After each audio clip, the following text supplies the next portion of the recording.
And over here at the 3 o'clock position on Metropolis, we have our pink Zerg player. Yesterday, it was Zenek's Jenny, and now it's Zenek's Pet, but it is actually just Zenek's Life. All right. Our pink Zerg player, and down at the 6 o'clock position, we have our red Terran player, hailing from the team TSL. It is Polt. Yep. Still haven't thought of what my favorite animal is. That was kind of an ongoing thing for me now, seeing Zenek's Pet reminded me of that. Ah, gotcha. I was like, what? Where did that one come from? Ah, gotcha. Oh, of course. Yes. I like leopard geckos. Those are cool. They're fun pets to have. Yeah, my brother had a leopard gecko, actually. Yeah, so. I've had a couple. Nice. Over the years. They've lived long, happy lives. Nice. I had no reptiles. I had, I mean, I have cats now, but I was never big on pets before that. We had family animals. We had a couple of dogs. We had Belvedere, a giant basset hound, and we had Chewie, who was a, named after Chewbacca, who was a tiny little Shih Tzu and Poodle mix. So, no way. You got to be kidding me. Yep. Dude, my friends, I'm not even kidding. This like blows my mind. I'm not even kidding you. My friend and his wife have the exact same dog, and it is also named Chewie. What? I'm not even joking. I'm not joking. That's awesome. Same breed and everything. Same mix. All Shih Tzu Poodle mixes apparently should be named Chewie. Well, they look like little Wookiees. It's true. They do, though. That's the thing. So cute little dogs, but yeah, that's crazy. That's odd. Wow. Whoa. The world is so weird. I know. And then I also had I had fish when I was a kid. And I think I've told this on air before, but they were the named after the Teenage Mutant Ninja Turtles and April.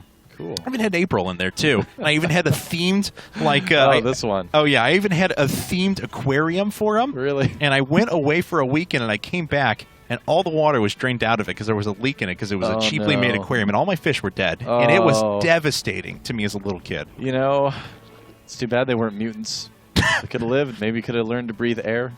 I could have trained them in martial arts, and yep. No, would have been fun. Alas, my poor dead fish. Oh, a moment of silence for the dead Ninja Turtles fish. Can't believe you're laughing over your moment of silence for your own fish. That's what I do. You're cold, man. I am a cold callous person. You know who else is cold-hearted? Who? Zenek's Life, man. Ooh. Zergs are cold-hearted killers. They just want to eat up everything else in the universe. They're going to start with Metropolis. I suppose so. But not if Superman has something to say about it. Didn't start with Sancho and Mist, though. No. You can't. You can't do that. No, that's not right. So Polt doing the one racks expand. It looks like here, and hatched first from Zenek's Life. So fairly normal openings from both players. Nothing out of the ordinary here. This is a good map for Polt to do that 2-base timing with Marine Tank. A very classic push. A push that's been around since kind of the very early days of StarCraft 2, but on this map, in these positions, you can really do well against Zerg, especially if you can pull up, cover that narrow choke right outside the natural. So yeah, kind of curious to see if Polt's just going to play straight up, play standard, and try that.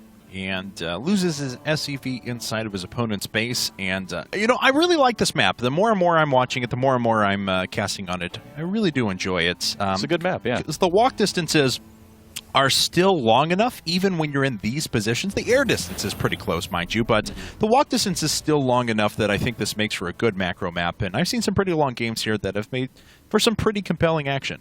Yeah, it can go a long time on this map, that's for sure. Zenek's Life, we talked about what Polt did.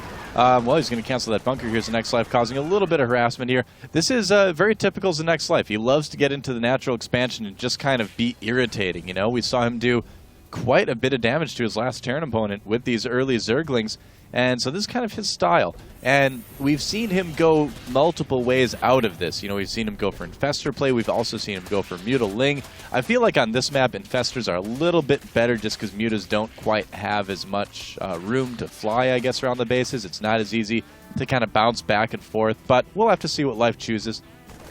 Looks like Life is trying to get up there and actually stop this factory from landing. And look at this. Polt is already putting up barracks number 2 and 3, so... Oh, he cancels the Marines and lands a factory. Nice. Yes, he does. And so he's going to be able to get that out of there. Also, another SEV dead. So unfortunate for Polt. And he's going to show these reactored Hellions, but maybe moving into... Okay, it looks like...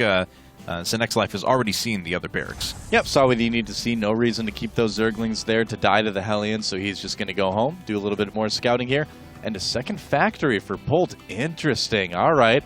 I wonder if we're going to see a second reactor on this and just see a huge Marine Hellion composition come out for Polt. That could be very good. Immediately walling off his front, too. Yeah, he doesn't want to let anything get back into there to see what he's doing. If you guys remember at MLG as well, Marine King Prime against Dongrigu specifically was actually doing That's right. a 3-base, 3-factory, 4-barracks single starport build that revolved around Hellion and Thor and Marine. But this one actually is just going to be mass Marauders and tons of Hellions. Okay, so he is going for the Marauder route. Oh, do the Lings get up and see the tech labs, though? That is a big deal. Let's take a look. Let me grab find his out? vision. No. No, he has no idea. Sending another group of Lings down there as well. And just to kind of keep an eye on things, he's going to check for like a really fast third, things like that. Wow. But, yeah, Polt gearing up for what could be a pretty deadly 2-base push here. It all depends on keeping quite a few Hellions alive, because obviously a Life is going to have quite a few more Zerglings than, say, Roaches or something like that. Probably not even going to make a Roach War in this game, I think. So keeping those Hellions alive is of the utmost importance.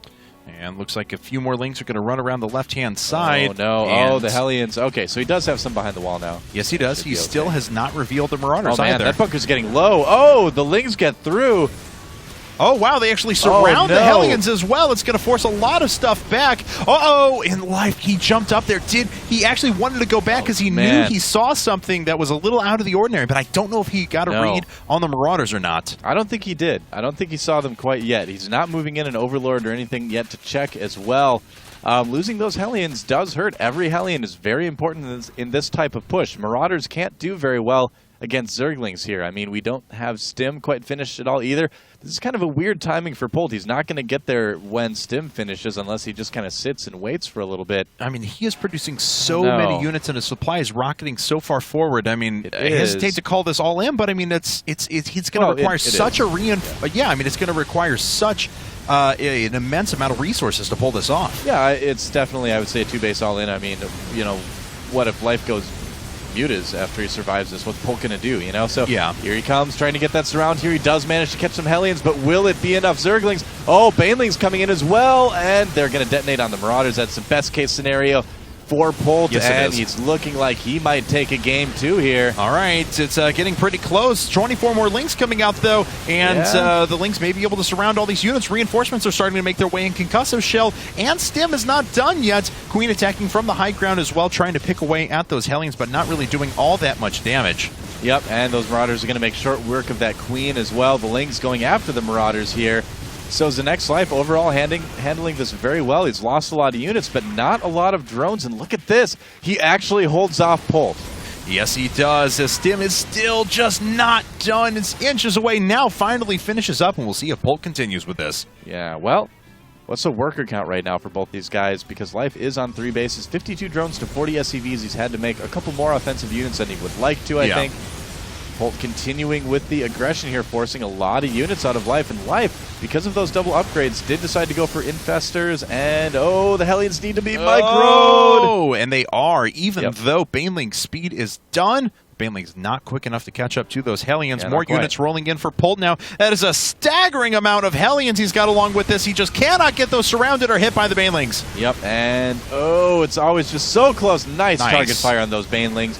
Polt's still certainly threatening. He has pulled a supply lead now, too. Yes, he has. Killing more Queens, trying to dispatch of these units. Oh, wow, those Zerglings lined up a little bit right there, and the Hellions were able to dispatch of them very quickly. And just a couple of Banelings left. Oh, last one connects, kills one Hellion, almost gets another. Polt has still not used a Stim yet, though. Yep, here we go. Drones coming off the line now, lining up for the Hellions. And Zenex Life, I think, is going to go down this game. The Queen's trying to come in to help as well, but Marauders coming from the backside, and it's looking rough for a Zerg player when you have to pull drones. Not a good situation. Not at all. There was one transfusion that got sent down. We finally have a couple of Infestors up, but of course they do not have enough for fungal growth. They were built without pathogen glands being researched first. Yep, that's right. And these Hellions are going to be able to go after the Infestors potentially, too. That could be big. 2-2 getting close to finishing here. Life still in it, but definitely suffering right now. We'll see what else he can do. Polt is actually making another command center, so he's have trying enough to for go Fungal? up after this. He does! Oh, he does. Fungal just finishing up. He fungles all of the Hellions. That's going to gonna help. allow the Zerglings to come in and clean those up. Only one Infestor fell, so maybe it's the next life breathing some new, life into his game. Yeah, attacking, with those Zerglings after the Hellions was not the best decision. He should have left those home here. Polt's still going for it. Polt creating a command center behind this as well, but keep in mind he will be pretty far behind if life can't hold on to this. Although, I gotta say, Polt's done a really good job of reducing the drone count from the next life, just in that he's made him make a bunch of units here, so not a bad situation for either player right now. Nice job at the Banelings to roll right into the Hellions as well, making sure that they do the maximum amount of damage. And this has just been constant aggression back and forth. Having the Infestor tech in there is very, very nice for the next life, though. Polt not giving up, and his supply continues to kind of creep up a little bit higher each time. Mostly workers. Like, he's maintaining the same army, if not dropping a little bit, but he's just continuing with those workers. And fungal growths are being so effective now, locking those in place. And unfortunately, the Marauders are going to fall as well. Yeah, I think that's going to be about it for the aggression from TSL Polt. He needs to pull back and play a little bit more defensive now. His next life is kind of hitting that mid-game kind of boost in units here. A little bit later, of course, and, still being, I think, a little bit too aggressive with these Zerglings. Yeah, that was a little interesting. I understand he wanted to test the front, make sure there wasn't a Uniswap happening, but still. Oh, another fungal there, and goodbye units. Yeah, so Polt now falling a little bit behind, and once again just getting fungled, and this is locking down so many of his units. I don't know what he can do about that. Yeah, Polt, well, he needs to just kind of play defensive. I'm actually a little bit surprised that he's, looks like it's going to be a Baneling bust from life now, but I'm surprised that Polt is continuing to be out on the map at this point. I mean, Marauders and Bunkers might be a little bit better, but when you stay on just one unit composition for so long, gee, where did that Marine come from? When you stand right underneath the Overseer, it's not terribly difficult to find out. It's a sweet changeling. Here comes the Baneling bust, nothing in the bunkers. And that's going to be a bit rough here. A lot of Zerglings coming in, more Banelings. Banelings got up from behind. Banelings got a great hit on the Hellions, and the rest were locked down by fungal growths. GG. Polt GG's, and the next life just holds on